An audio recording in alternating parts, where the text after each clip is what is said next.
Greetings.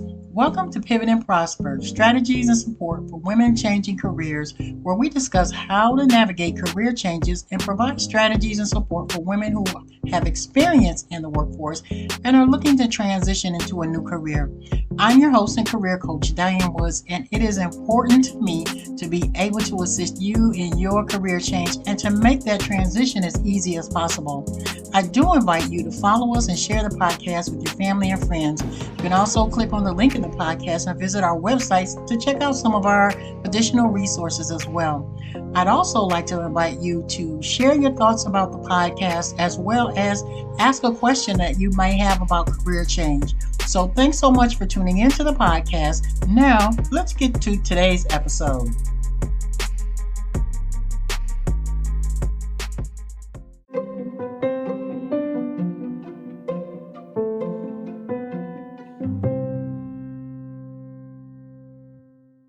In today's episode, we're going to discuss changing careers and having gaps in employment, and I will share with you some strategies for managing gaps in your work history and positioning yourself for success as you transition into a new career. Having a gap in your employment history can be a challenging obstacle to overcome, especially when you're looking to change careers. However, there are many strategies that you can use to address these gaps and demonstrate your value to potential employers.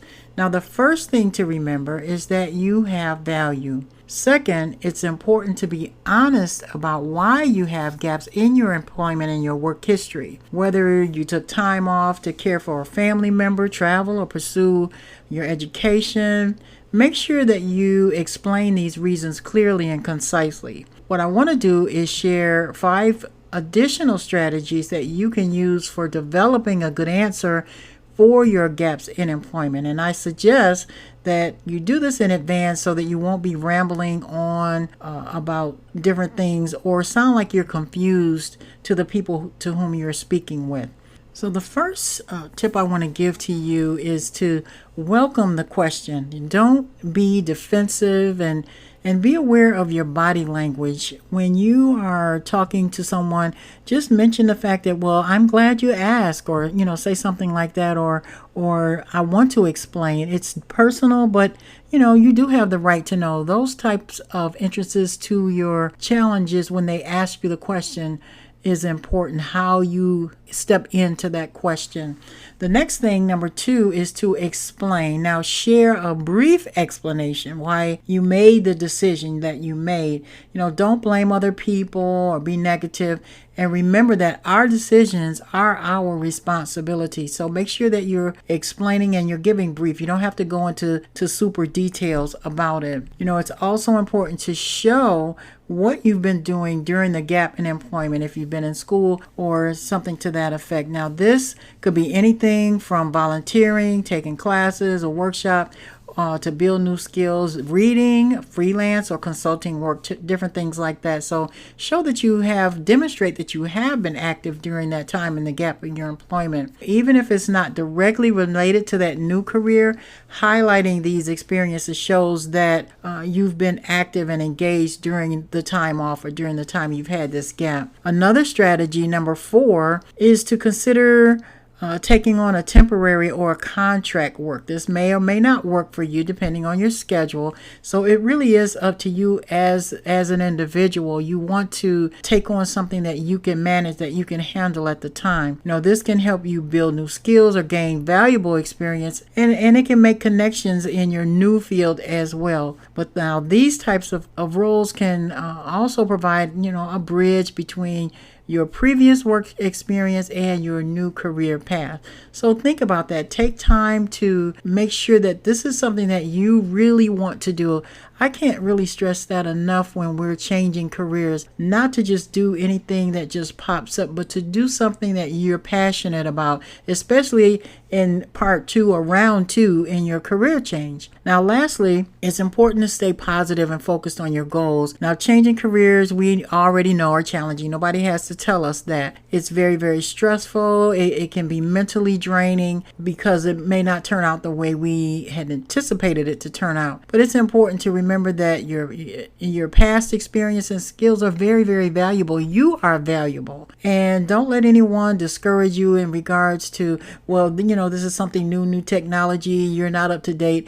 Don't let anyone sow those types of seeds into your heart, because if you grab a hold to that, it's going to affect how you go forward in your ability to change careers. It really does matter who you talk to and who you're around. So make sure that you're staying positive and that you're around positive individuals that are going to build you up. So in summary, I want to just remind you that gaps in employment, they can be challenging to navigate, but it's not impossible to get through.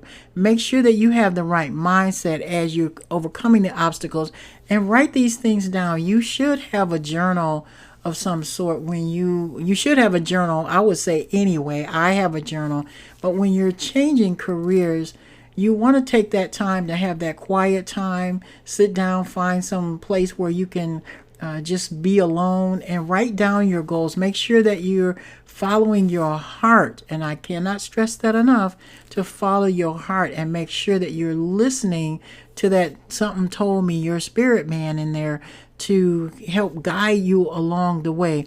Just don't allow anybody and everybody to bring negativity. Make sure you pay attention to what you're listening to, what you're watching, what you're putting inside. What are you allowing to bombard you with? There's so many things today that bombard us, that can cause us to go in a negative route and get us frustrated quickly. Still allow things to pull you here and there and not continue to focus in on your goals and objectives. So make sure that you're spending that time with yourself to build yourself up in many different ways as you step into that new career, as you deal with these gaps in employment. Like I said, write it down. Make sure you have your answers down, Pat. Practice it a little bit of what you're going to say when they ask that question, and be positive. So thank you so much for listening to the episode, and I look forward to sharing more insights and strategies with you in the future as we continue to pivot and prosper and move forward, and you have a great one.